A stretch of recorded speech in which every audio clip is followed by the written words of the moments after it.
Deixa eu te contar uma história.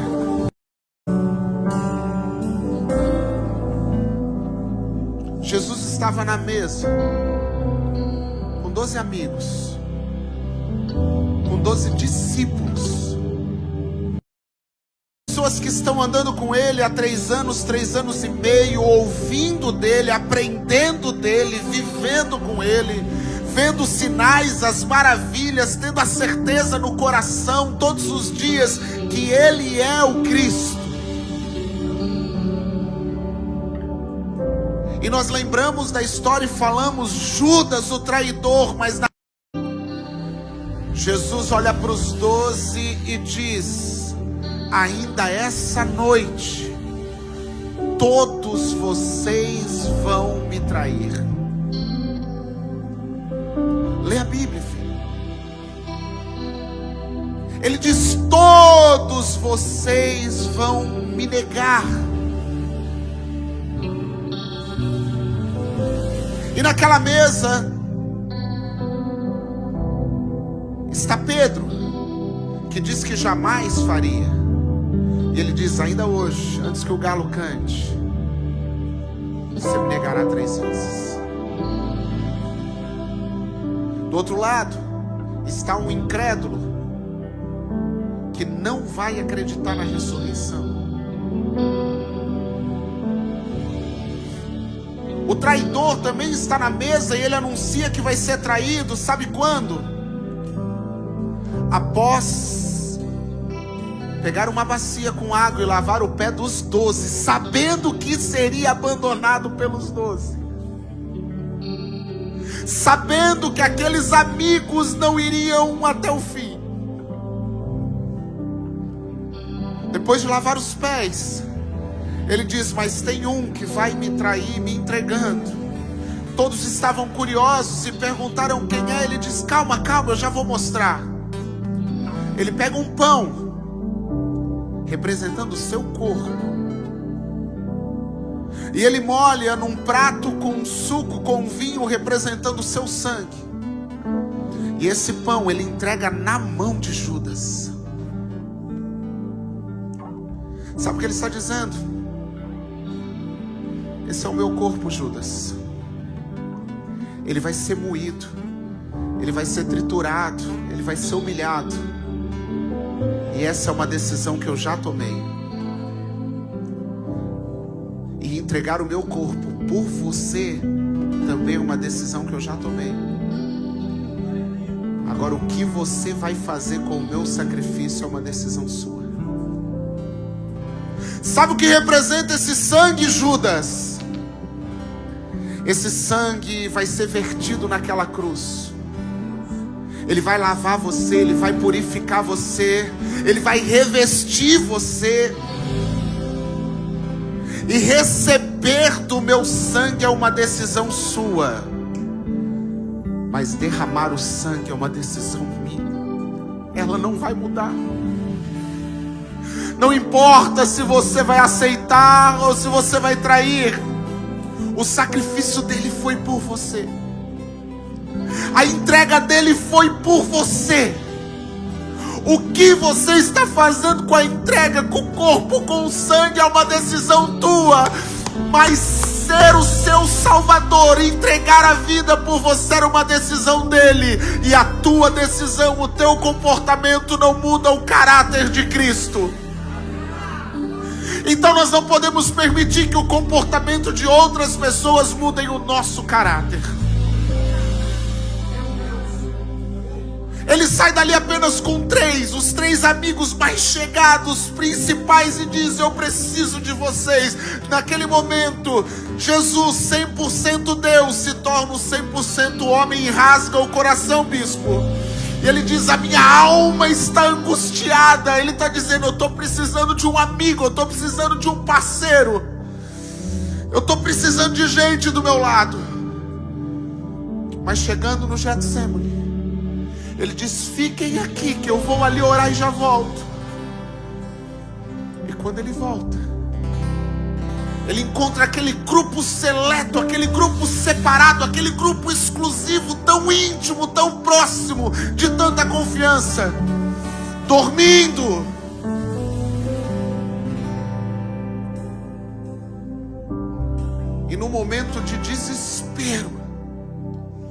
passando por um fenômeno chamado hematidrose, quando a tensão, quando a pressão, quando o medo é tanto que os poros da pele se abrem e a pessoa soa o próprio sangue. Naquele momento Jesus está vivendo um desespero, uma angústia de alma. Para passar por aquilo, ele teria que se desligar do Pai por milésimos de segundo e enfrentar a morte. E aí ele volta. Meus amigos estão vigiando, estão orando. E novamente eles estão dormindo. Eu oro para que quando ele volte da próxima vez, ele encontre os discípulos acordados. Porque dizer que alguém te feriu, colocar a culpa em alguém, não vai justificar o fato de os discípulos escolhidos e separados estarem dormindo de novo. Então nessa noite, eu quero te pedir para olhar para ele e entender que todo chamado é por conta de um propósito exclusivo que só você carrega. E se você não cumpre esse chamado, uma história, uma lacuna fica aberta no caminho, porque o teu propósito ninguém pode cumprir. Muita gente pode fazer o que você faz, mas ninguém pode ser quem você é. Muita gente pode fazer a tarefa, mas ninguém pode cumprir teu propósito.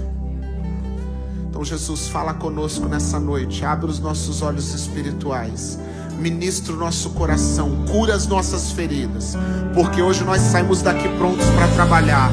Hoje nós saímos daqui prontos para voltar a pescar.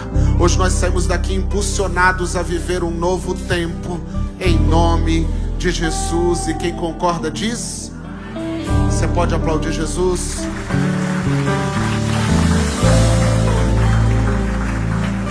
Pode sentar, fica à vontade. Rapaz, o homem lá já comeu meu tempo todo. Era 40, só tem 20 agora. Aleluia. Abra sua Bíblia comigo em Lucas 5. Lucas 5, versículo 11. Lucas 5, verso 11. A minha versão é da King James. Eu sei que não é essa que vocês usam. Bota aqui que eu leio já. Isso. Tá lá, eu consigo ainda. Os olhos ainda vê. Aleluia. E arrastando eles. Arrastando? Eles é um só? Então presta atenção, tá? Os barcos sobre a praia e deixando tudo Aleluia. A história você conhece. Jesus passa pelo batismo às margens do Jordão. Saindo do batismo, ele sobe o monte da tentação, passa 40 dias e 40 noites sendo tentado pelo diabo. Não vou falar sobre a tentação, porque domingo eu quero ministrar a respeito de tudo isso. Mas você conhece a história, ele é tentado pelo diabo, ele vence o diabo e desce. Agora ele vai iniciar o ministério dele. E é interessante que quando nós falamos em iniciar um ministério, logo que a gente procura é um título para começar o ministério. A gente procura um cargo, a gente procura o reconhecimento, a gente procura uma unção. Para a gente poder falar que é alguma coisa, a gente precisa carregar alguma coisa. Jesus está descendo o monte. Jesus pode já operar milagres, sim ou não? Sim. Mas você vê que Jesus, ele está mais preocupado em fazer discípulos do que fazer milagre. Porque ele não inicia o ministério buscando reconhecimento, ele busca o ministério do ensino. Primeiro a gente está preocupado em provar, para depois preocupado em ensinar. Primeiro a gente quer provar para as pessoas o que nós podemos fazer antes de tentar ensinar o que as pessoas podem fazer. Jesus, ele desce do monte da tentação pronto para iniciar o seu ministério e ele não realiza nenhum sinal. Primeiro, antes do ministério do reconhecimento, eu quero o ministério do relacionamento. Eu quero o ministério do discipulado, da intimidade, do ensinar ao próximo. E agora ele chega nessa praia e ele encontra homens lavando as suas redes. E um desses homens é Pedro. Conhece Pedro? Então diga bem alto assim: Pedro é nós. Pedro é nós. Porque Pedro mete o pé pelas mãos. Pedro fala quando devia ficar quieto. Pedro faz quando é para ficar parado. Pedro, ele até tenta acertar, mas ele tenta acertar sem perguntar para o mestre antes. Tem alguém assim? Pedro primeiro vai, depois ele pergunta se era para ter ido. Pedro começa as coisas, depois ora dizendo: Senhor, agora o Senhor abençoa, porque agora eu já estou fazendo. Então Pedro é nós. A gente até tem uma boa intenção, mas carregado na nossa boa intenção tem muitos erros. E Pedro então também tem um outro probleminha, que é nós. É nervosinho. Pedro, eu acho que como qualquer um, odeia a frustração, odeia a falta de resultado. Pedro odeia o fato de ter pescado a noite inteira e não ter pego nada. Então eu só estou te falando tudo isso para você imaginar como é que Pedro está lavando as redes. As redes se lavam quando pega muito peixe, amém? Isso. Por quê? Porque o peixe arrebenta a malha, tem que consertar, a sujeira vem junto. Mas a rede também se lava quando não pega nada, porque vem sujeira, porque vem galho. Você está entendendo? É porque tem gente que só vai lavar a rede quando é bom. Até lava para poder mostrar para os outros os resultados que tem na rede. Mas quando a rede vai vazia, empacota, joga num canto, não quer nem que saibam que saiu pescar. Só que Pedro é nós. Então Pedro está lavando a rede nesse carinho. Porque ele não pegou nada. E o barco de Pedro está lá na praia. Tem 2 barcos na praia. Depois você lê o texto. E um estranho. Porque Jesus é estranho para Pedro. Ele sabe que Jesus é mestre porque ele é um rabino. Mas ele não sabe que Jesus é o Messias, é aquele que veio. Então agora, Pedro lavando a rede, nessa alegria toda, ele olha para trás e um estranho entrou no barco dele. Porque Jesus, vendo 2 barcos, disse: ó, que legal, vou usar. Ele sobe no barco, ele não pede favor, ele não diz nada. E Pedro sai feliz da vida. Eu vou lá tirar esse cordiluar. Vou dar um jeito nele. Sim ou não? Irmão, é Pedro. Só que a Bíblia diz que quando Pedro está chegando perto, eu acho que para derrubar Jesus do barco, Jesus olha para ele: ei, afasta o barco um pouquinho. Não disse obrigado. Não disse por favor, posso usar. Então você imagina o que Pedro fez? Obedeceu. E sabe por quê? Porque Jesus é irresistível. Jesus é tão irresistível que você está aqui nessa noite. Jesus é tão irresistível que ele pega alguém como você, destruído, machucado. Ele pega alguém rebelde, ele pega alguém que já até mal de igreja falou, e bota dentro da igreja. Alguém que chamava os crentes de doido, e que agora levanta a mão para dar glória. Jesus é tão irresistível que ele pegou você ruim do jeito que você era e fez um filho. Agora, se Jesus é tão irresistível, a pergunta é: por que você parou de orar por essa pessoa que você estava orando? Se Jesus é tão irresistível a ponto de conquistar você, por que você acha que não pode conquistar o teu familiar? Por que você acha que Jesus não pode conquistar teu filho? Por que você acha que Jesus não pode conquistar os teus adversários? Deixa eu te contar uma coisa. A gente fala: convida para o culto os seus amigos, vizinhos e familiares. Não, irmão, convida os adversários.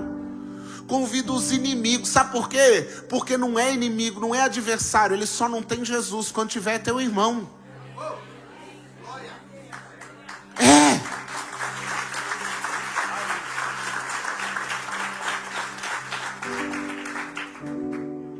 Se tudo é espiritual, a guerra é espiritual, por que você acha que aquela pessoa te persegue no trabalho?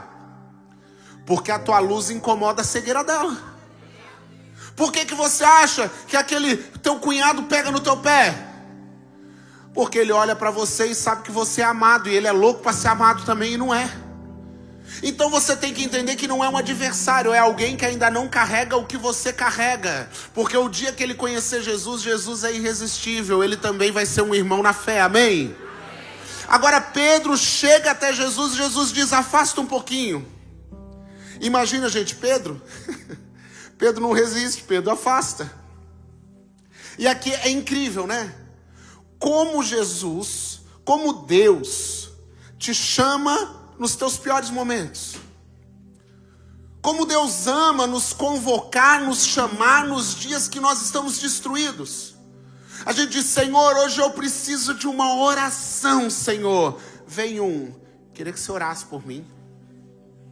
Não, Senhor, eu estou passando a prova, o Senhor levanta alguém para ser meu socorro. Bate alguém na porta para pedir dinheiro, para pedir favor.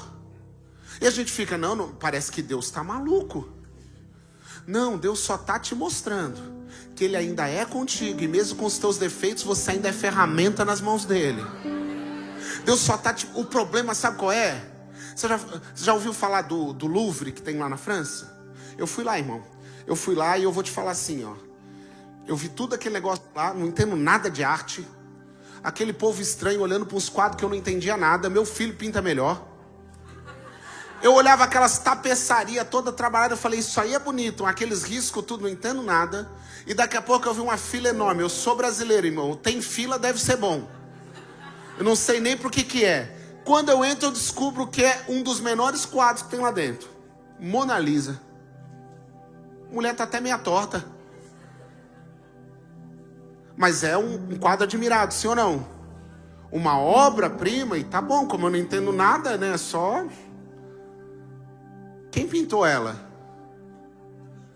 Quem? Vocês são bons. Que pincel ele usou? Não sabe? Então, sabe de uma coisa? Você conhece o autor e você conhece a obra. Isso é o suficiente para que ela seja relevante, importante. O problema é que a gente já sabe quem é o autor e já sabe que a obra dele é perfeita, mas nós estamos preocupados quanto reconhecimento os pincéis vão ganhar. E por isso que às vezes você não quer ser pincel simplesmente na vida de Deus. Você diz, Deus me usa, mas nesse processo eu tenho que ter um título, eu tenho que ter um reconhecimento. O pincel tem que ser valorizado. Quem sabe muitas vezes nós queremos que o pincel ganhe mais destaque que o autor até. E a gente ainda vai dizer que se não fosse o formato do pincel, a obra não seria bem feita. Como se ele não tivesse opções de muitos pincéis disponíveis. E ele continua teimando com o pincel rebelde. Ele continua dizendo que caiu uns pelinhos, mas eu ainda vou te usar. Ficou umas cola velha, umas tinta velha que não lavou direito, mas eu ainda vou te usar. E no final de tudo você vai dizer que você nem era digno de pintar essa obra, mas pela misericórdia do autor você participou dela. Porque Deus ama nos chamar em momentos. Imagina Noé sendo chamado, Noé, eu vou destruir tudo. Que momento é esse? A gente diz que o mundo está difícil hoje. Agora pensa naquela época então, para Deus olhar para tudo que ele fez e falar, vou destruir tudo para começar de novo. Só que Noé, ele não é carpinteiro, ele não é navegador, ele não entende nada. E sabe de uma coisa? Se fosse para Noé construir uma arca para salvar ou para vender o barco para os outros, até tudo bem. O problema é que a arca era para salvar a própria família. Quem está entendendo? A pergunta é, como é que você está construindo a tua arca? Se você está falando que o mundo lá fora está difícil, eu estou te dizendo que nem está tão difícil quanto era naquela época, mas está difícil. Agora a tua arca é confiável para a tua família entrar no meio do dilúvio e ser salvo? Porque Noé não era carpinteiro, Noé não tinha visto chuva, Noé não era navegador. mas ele está construindo. Não é o maior pastor de toda a história, porque no pior momento, enquanto todo mundo morreu, a casa dele foi salva. Eu queria que você pudesse dizer: eu vou ser o maior pastor da minha casa. Porque pode estar acontecendo qualquer coisa lá fora, mas eu garanto que a minha família vai ter uma arca segura para entrar. Deus não chama as pessoas no momento fácil. Quando eu vejo Gideão, 18 anos de perseguição midianita, Gideão está malhando trigo no lagar. O lugar não é próprio para isso, o lagar é para uva. Ele está escondido, ele está sozinho, não tem ninguém. Quando Deus chama Gideão: varão valoroso, vai nessa tua força. Gideão olha em volta, ele diz: tem alguém aqui que eu não estou vendo, porque não pode ser comigo. Ele dá até um discurso, ele diz: olha, a nossa tribo é a menor, a minha família é a menor da tribo, a minha casa é a menor da família, e eu sou um nada. Parece uma entrevista de emprego ao contrário. Você vai fazer uma entrevista de emprego, você já fez uma? A pessoa fala: como é que é a tua disposição de horário? Qualquer horário. E para trabalhar qualquer dia, irmão, nem ligo nada, eu quero entrar. Mas você sabe o negócio? Não, mas eu aprendo rápido. Aí nós vamos fazer a entrevista com Deus. Não tenho tempo. Aí Deus chama: não, mas é que nesse dia aí eu tenho outra coisa para fazer, sabe? Não, mas é que eu não sei falar. Só que com Deus é assim, eu digo: eu não tenho tempo. Ele diz: então é você que eu quero. Ah, mas tal dia eu não posso. Então agora tu já está contratado. Mas eu não sei fazer. Ah, mas o meu poder se aperfeiçoa na tua fraqueza. Então começa hoje, não dá mais desculpa, porque é com você que eu quero o negócio. Porque muitas vezes a gente diz o que sabe fazer e não deixa Deus fazer. Agora fique tranquilo, quanto mais não você diz para Ele, mais Ele quer você. E a hora que Ele te pegar, irmão, vai virar de ponta cabeça. Porque a loucura da pregação nos move. Agora olha Moisés na escravidão, eu quero acelerar. Moisés era para morrer, sim ou não? Era, tinha um decreto. Quem livra ele? Deus. É legal que a mãe de Moisés, no cuidado para protegê-lo, a Bíblia diz que ela o escondeu, lembra? O escondeu, então Moisés está... Mas a Bíblia diz assim: passando 3 meses, não podendo escondê-lo porque tinha... crescido. Peraí, pensa comigo. A mãe dele escondeu. Quer dizer que Moisés está escondido e está crescendo? Sabe qual é o teu problema? Você acha que só cresce o que está na prateleira. Só cresce o que todo mundo está vendo. Quando Deus ama você, Ele te esconde. Porque no secreto você cresce mais do que no público. Escondido, ninguém está vendo, ninguém está elogiando, ninguém está falando, ninguém está usando, mas Deus está fazendo crescer. A Bíblia diz: a mãe queria esconder mais, sim ou não? Sim, mas ela podia? Porque quando chega a hora, Deus nada é capaz de esconder você. Ah, eu tinha dado glória se eu fosse você.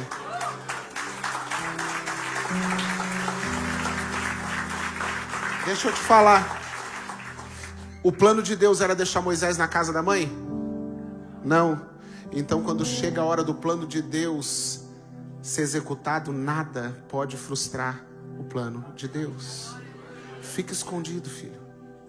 Não se preocupe, porque na hora certa Ele faz. Ela tinha que largar, tinha que liberar, porque chegou o tempo de colocar ele no Nilo, para a princesa pegar ele, para ele ser levado para o palácio, para ele ser criado no palácio, para ele ser preparado. Olha que legal. Aí ele um dia vai passear, ele pega um egípcio maltratando um judeu. Quantas pessoas tem no negócio? 3, Moisés, judeu e egípcio. A Bíblia diz que ele vai defender e mata o egípcio. Amém? Sobrou quantos? O Moisés e o cara que recebeu um favor, sim ou não? Aí no outro dia Moisés está andando e vê 2 hebreus brigando. Agora ele vai separar os 2 hebreus. Um olha para ele e diz: quem te constituiu como juiz? Por acaso vai nos matar como fez ontem? Você não entendeu? O cara que ele salvou no dia anterior já traiu ele contando para os outros. Tá, só porque você tem chamado, você acha que não vai acontecer coisa ruim? Só porque tem promessa? Se eu tenho promessa, por que eu estou passando por isso? Está passando por isso para ficar melhor. Está passando por isso para ficar mais forte. Está passando por isso para ganhar estrutura. Quando Saul foi rejeitado, Deus falou para Samuel: Samuel, até quando vai prantear por aquele que eu já reprovei? Eu já tenho um homem preparado segundo o meu coração. Davi não nasceu, falta 10 anos para Davi nascer. E Deus está falando: mas eu já tenho um preparado. Antes de você nascer, ele já tinha o teu propósito preparado. Antes de você nascer, ele já tinha escrito a tua história. Você não nasceu para ter uma história, você nasceu porque já tinha uma história a teu respeito. Você não nasceu para ser criado um propósito, você já nasceu por causa do propósito que você carrega. Então Davi já era escolhido antes de nascer? Era. Davi já era um homem segundo o coração de Deus antes de nascer? Era. Mas o dia que Samuel vai na casa de Jessé, Jessé esquece de colocar Davi na mesa. Ele é rejeitado pela própria família. O único filho que não está na hora do café, está trabalhando para os outros ficar no bem bom. Porque lá em casa eu trabalhava, eu fazia tudo, não sei o que. Vai, Davi. Irmão. Rejeitado dentro de casa. Agora não, agora ele vai ser escolhido por quê? Porque ele faz tudo por Saul. Ele agrada a Saul, ele vai. Aquele que ele está agradando joga uma lança para matar ele. Persegue ele. Mas ele já não era escolhido, era. Já não era um homem segundo o coração de Deus, era. E tudo isso está forjando esse homem segundo o coração de Deus. Quem está entendendo? Moisés está passando por tudo isso também, sendo forjado, vai 40 anos para o deserto. Só que um dia Deus chega para Moisés e diz: Moisés, chegou o tempo, volta a libertar o povo. Não vou, eu fugi de lá. Não, pode ir que eu vou contigo. Então tá, mas tem um problema. Qual é o problema? Eu sou pesado de língua, eu amo essa passagem. Ele apresentou um problema para Deus, sim ou não? Deus só fez uma pergunta para ele: quem fez sua língua? Tu acha que quem está te chamando não sabe o defeito que você tem? Ô cabeção, como é que você está discutindo com o teu Criador? Ele sabe as suas qualidades, ele sabe os seus defeitos, ele sabe os teus erros, ele sabe os seus pecados, e mesmo assim ele te ama. Essa é a grande diferença entre Deus e nós. Quem é casado aí? A tua sorte é que o teu cônjuge não sabe tudo que tem no teu coração. A tua sorte é que o teu cônjuge não sabe tudo que você pensa. Porque se aquilo que passa pela tua mente pudesse ser colocado nesse telão, você saía correndo. Mas a Bíblia diz, Deus, através do Salmo 139, diz: aonde me ausentarei da tua presença, Senhor? Se eu descer no mais fundo abismo, lá tu estás.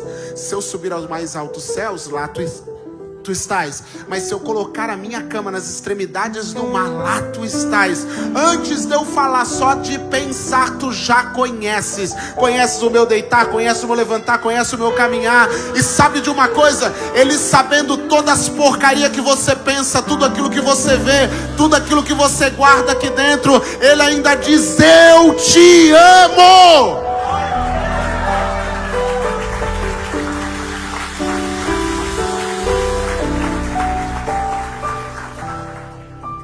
A mensagem de Pedro não é sobre Pedro. A mensagem de Pedro é para nós. Pedro está dizendo: o dia que ele me encontrou era um dos piores dias da minha vida. Eu estava cansado, eu estava decepcionado, eu estava fracassado, eu estava exausto. Qual é a tua desculpa? Se Pedro estava desse jeito e aceitou o convite, agora ele vai fazer mais que isso. Pedro poderia ter dúvida, afinal de contas, quem está mandando ele voltar a pescar é um carpinteiro.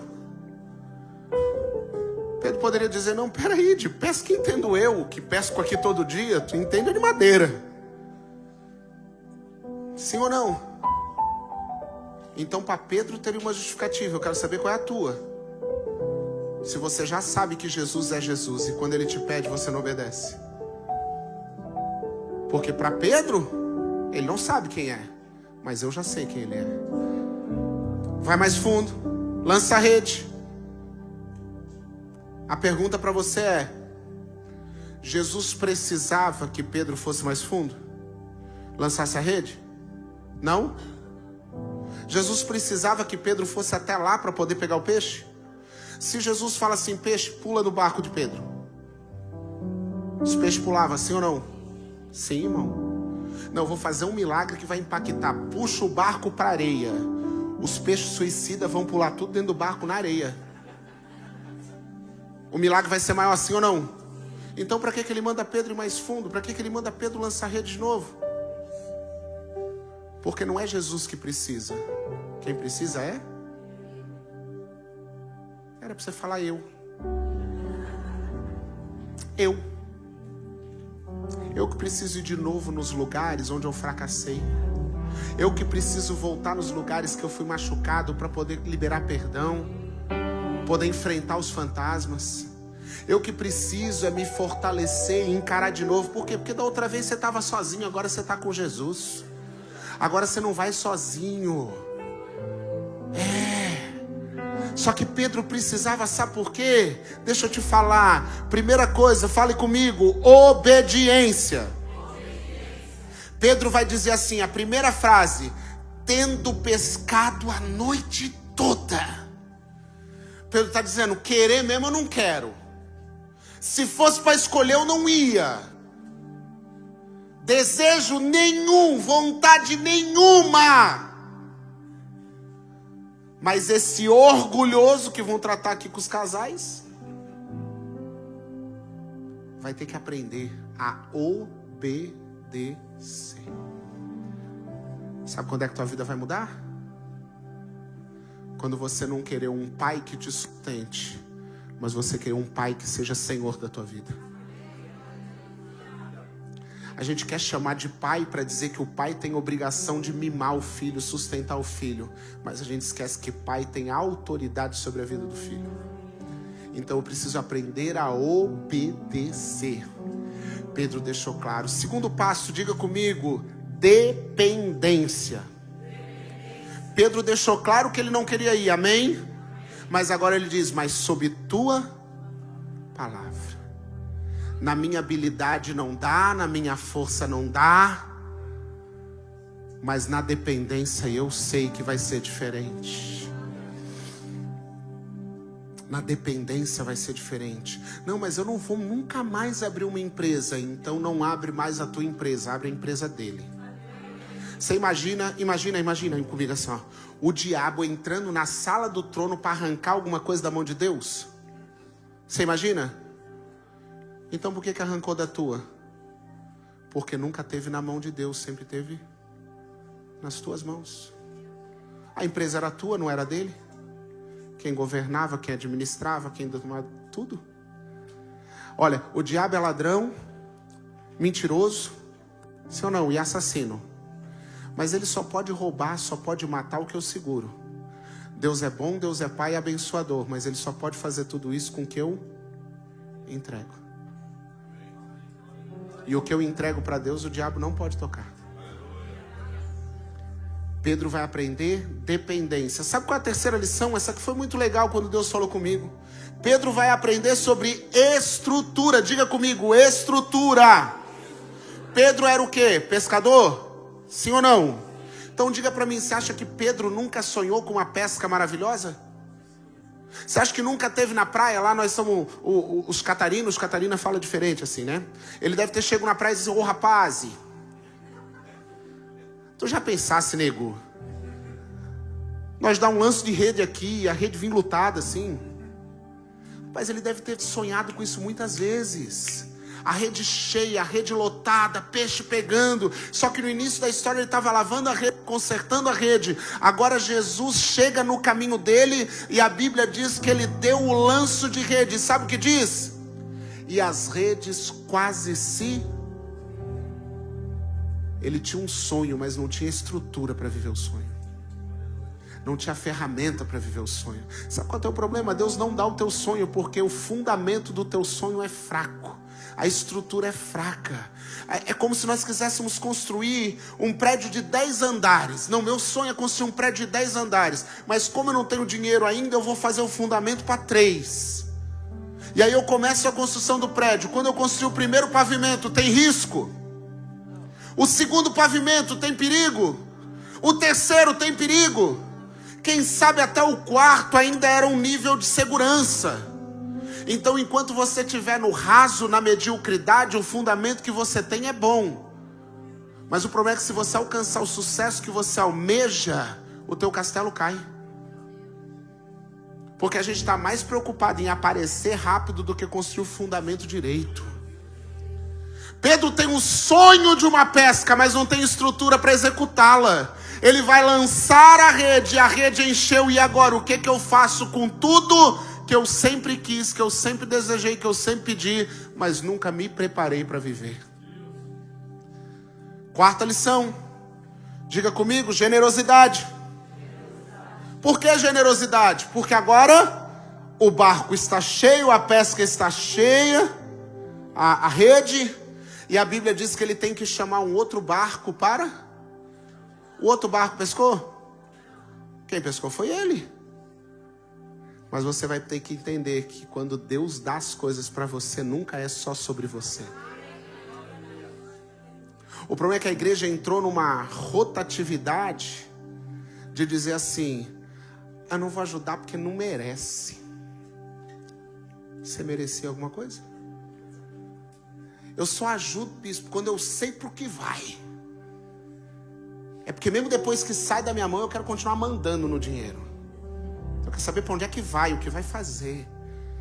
Pedro vai aprender generosidade. O outro barco não pescou, o outro barco não ajudou, mas ou ele reparte ou ele afunda. Porque essa é a quinta lição que Pedro vai entender. Barco vazio não afunda. O que afunda é barco. Sabe por que barco vazio não afunda?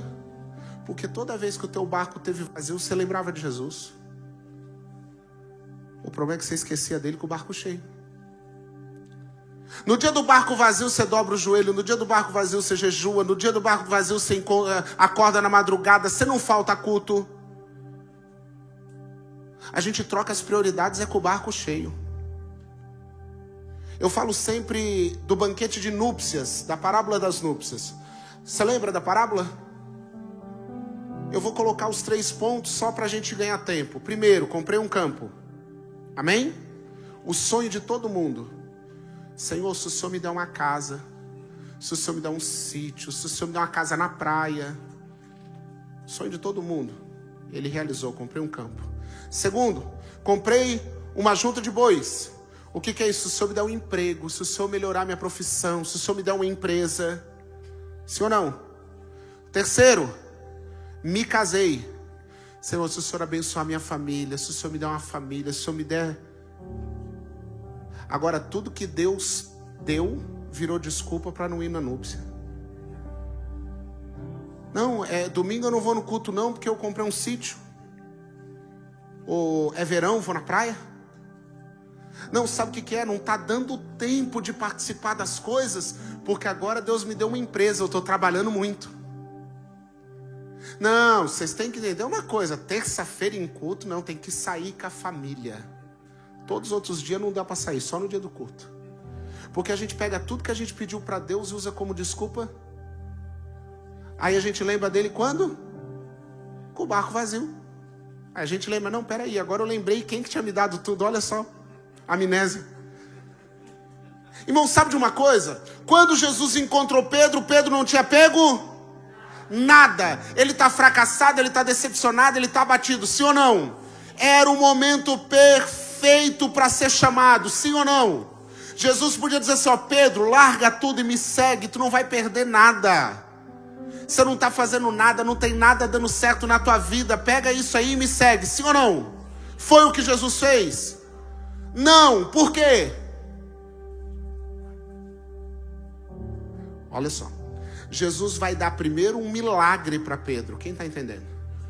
Primeiro ele vai dar uma pesca maravilhosa para Pedro, quem está entendendo?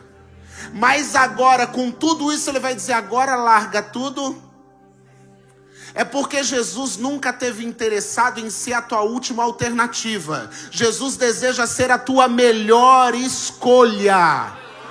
Para de lembrar dele só no dia ruim. Porque se existe dia bom, é por causa dele. No dia de barco vazio, ele é teu socorro. No dia de barco cheio, ele é prioridade. O problema é que a gente coloca ele como prioridade no barco vazio e como descartável no barco cheio. Lembre, Jesus é o mesmo que te tirou da lama, mas que ele continua querendo sentar no castelo que ele te deu, entrar na casa com a família que ele te deu. Eu preciso entender que esse chamado que eu estou falando para você é porque tem gente que larga a rede quando é para agarrar a rede, mas segura a rede que Deus já mandou largar. Pastor, não entendi. Tem gente que começou o ministério e largou no meio do caminho. Deus nunca mandou você parar. Deus nunca mandou você desistir. Largou por quê? Agora as tranqueiras que você anda junto, você não larga. Então tem rede que é para eu segurar, eu largo. E tem rede que é para eu largar, eu seguro. Tem barco que era para mim ter pulado dentro. Te convidaram para o jejum, você não quis. Te convidaram para o ministério, você não quis. Mas tem barco que Deus já falou para você sair há muito tempo. Não é amigo para andar, não é turma para estar. Quem não é amigo da tua família não presta para ser teu amigo. Mas você continua insistindo naquele barco furado que qualquer hora afunda com você. Eu preciso entender que o convite de Deus não é para qualquer um, é para filho, é para gente escolhida, é para gente amada. Por isso que nós estamos aqui nessa noite, gente. Tem gente que não está entendendo, porque deve estar pensando assim, mas o meu barco tá legal, eu não estou com a rede em mão, então você já está na frente dos outros. Ah, é porque a minha pesca está mais ou menos, não está tão maravilhosa, mas também não está vazia. Então, não, irmão, então você já está melhor que os outros, podia estar fazendo mais do que está fazendo. O que Deus está chamando aqui é um povo para fazer isso aqui. Agora presta atenção que daqui a pouco já vou terminar. Tenho 9 minutos, preciso acabar com isso. Vamos voltar aqui. E arrastando. Por que eu te perguntei se eles é um só? Nós lemos o texto. Eu já falei da história. Jesus chegou na praia, falou com quem? Com Pedro. Com Pedro. Todo diálogo ele trata com Pedro. Falou com mais alguém? Mas quando ele largou o barco, ele largou sozinho? É porque o que você faz fala mais alto do que o que você fala. Pedro não pregou para Tiago, para João e para André, mas o comportamento de Pedro, em obediência, em dependência, em generosidade, em estrutura, fez com que todos largassem e quisessem junto. Largando os barcos na praia, deixaram, seguiram tudo. É por isso que às vezes a gente está pregando muito e vivendo pouco. Aí a gente quer que as pessoas sigam um Jesus que a gente fala e não um Jesus que a gente serve. A gente está querendo que as pessoas sigam as nossas palestras, não os nossos testemunhos. Quando Pedro está vivendo, é uma loucura, não tem explicação. Por que não tem? Porque é o melhor dia agora dele. Se ele falasse assim, ô Jesus, o senhor lembra que eu não tinha pego nada? Então agora que eu peguei, deixa eu só vender o peixinho e pagar as contas primeiro? Que a gente faz assim, né? Senhor, não, deixa eu só resolver aqui os problemas primeiro, os BO, depois eu vou. Era justificado, não era? Mas não foi o que ele fez. Não, vamos fazer o seguinte, eu vou só fazer uma peixada, assar um peixe, pra galera comemorar comigo. É despedida, eu tô indo embora. Tô indo para Portugal, vou morar lá, então primeiro eu tenho que fazer uma festa com a família. Era justificável, sim ou não? Mas o chamado de Deus para você não dá mais tempo, ele é urgente. Porque tem pessoas morrendo do teu lado porque você está negando o chamado que ele fez para você. Agora lembra da mesa que eu comecei? Tem um propósito, irmão, nada é por acaso. É porque naquela mesa ele disse que Pedro ia negá-lo, sim ou não? Mesmo depois de ter vivido tudo isso. Valeu a pena largar tudo? Valeu, irmão. Ele viu a multiplicação do pães e peixe, ele foi sustentado durante o ministério. Pedro andou sobre as águas, Pedro viu a transfiguração do monte, Pedro teve a revelação do Cristo. Valeu a pena. Só que ele negou. Mas a diferença entre os Pedros, que apesar de terem negado Jesus uma vez, 2 vezes e 3 vezes, continuaram junto, é diferente do comportamento de Judas. Porque Judas, quando caiu em si, que tinha traído Jesus, a Bíblia diz que ele foi buscar os fariseus. Judas, em vez de correr para a cruz, ele correu da cruz. Deixa eu te perguntar, você está correndo para que lado? Ele corre da cruz, ele prefere buscar ajuda fora. E quando ele chega lá fora, o que ele escuta? Não temos nada contigo. Se vira, a tua mão está suja de sangue. E aí bate o arrependimento, bate o remorso, bate a tristeza, ele vai se matar. Só que se ele tivesse corrido para a cruz em vez de correr da cruz, tinha dado tempo dele chegar lá e encontrar Jesus, sabe como? De braço aberto, dizendo assim: Pai, perdoa eles, porque eles não sabem o que fazem. Não sai de perto de Jesus, não abandona Jesus, independente do que te fizeram, independente da área que tocaram, independente da decepção que você teve. Jesus é a melhor escolha, Jesus é a melhor decisão, Jesus é o melhor caminho.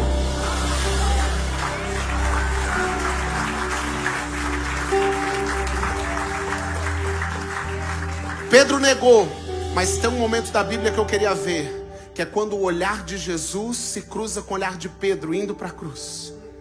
A gente fica pensando assim: foi um olhar de mãe brava, foi um olhar de decepção. Não, filho, foi um olhar de amor que sustentou Pedro até a ressurreição. Foi um olhar dizendo assim: Pedro, fica calmo, eu vou voltar. Pedro, eu estou voltando, calma, Pedro. Ei, deixa eu te falar, João 21, a Bíblia diz que Jesus volta e os discípulos estão pescando. É pecado pescar, gente? Não para você, para eles era. Porque quando ele chamou Pedro, ele disse: de hoje em diante não será mais pescador de peixe, vai ser pescador de alma. E antes de ir embora ele diz: ide fazer discípulos, anuncia o evangelho. Ele disse: não volta a pescar. Sabe o que ele está dizendo? Você está proibido de voltar para os lugares da onde eu te tirei. Você está proibido de voltar para os lugares que você orou me pedindo para ir lá te tirar.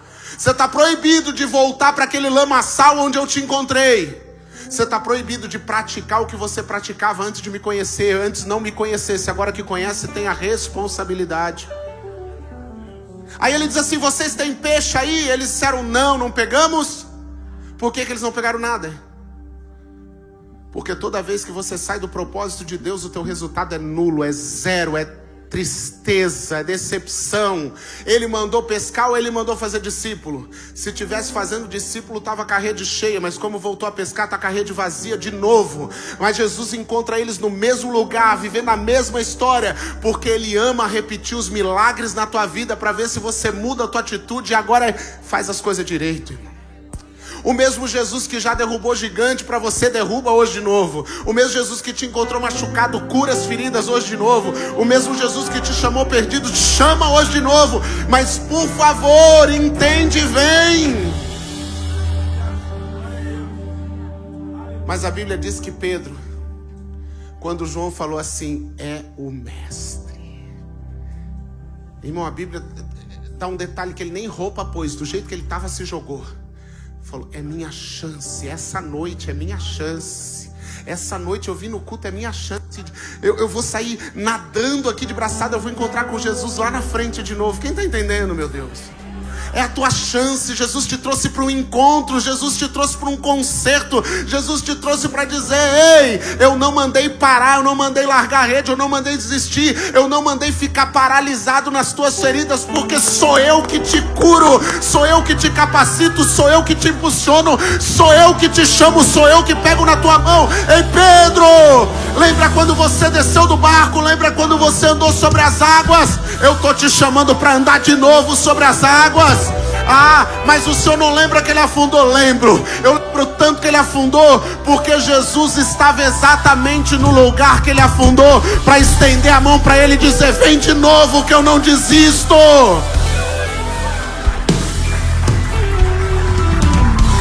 Eu não sei se você afundou, mas eu sei que a mão dele estava lá para te sustentar mais uma vez. E valeu a pena? Eu só sei que em Atos 2,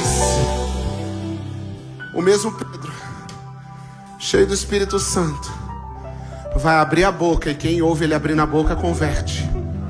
Meu Deus, você nem entendeu.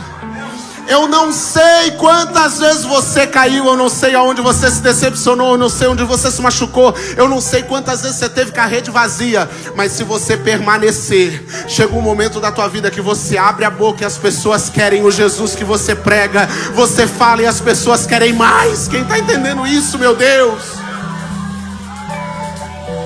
Eu não sei se você está entendendo, mas Pedro, ele está tão cheio que ele chega na Porta Formosa, um paralítico que está ali desde nascença. Agora vai dizer para ele assim: me dá uma esmolinha, me dá um dinheirinho. Ele diz: não, dinheiro é pouco, prata, ouro não é nada. O que eu tenho para você é muito melhor, é muito maior. O que eu tenho eu quero te dar. Levanta e anda, levanta e anda. Você carrega a cura, você carrega a essência, você carrega o que o mundo lá fora precisa.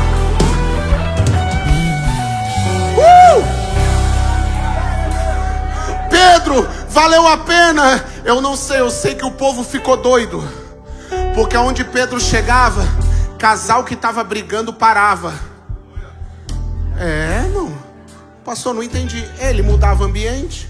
A Bíblia diz que ele andava na rua, os doentes estavam na calçada, a sombra curava.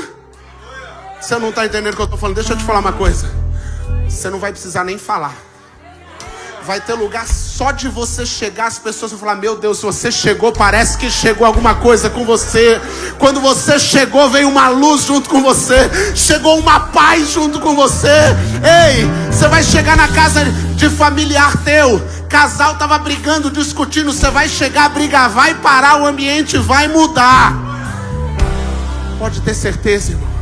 Nós não fomos chamados para ser moldados a ambientes, nós somos chamados para transformar os ambientes. Aonde você chega, a treva sai, porque aonde tem luz não tem escuridão, aonde tem bênção não tem maldição. Então, em nome de Jesus, a pergunta é: você está pronto para hoje começar de novo? Você está pronto para hoje dizer: Jesus, as minhas redes estavam até paradas, mas hoje eu quero pescar de novo, hoje eu quero começar de novo. Jesus, hoje eu sei que tem um propósito desse culto, é a minha casa, é a minha empresa, é o meu chamado, é meu ministério. Então fica de pé, por favor.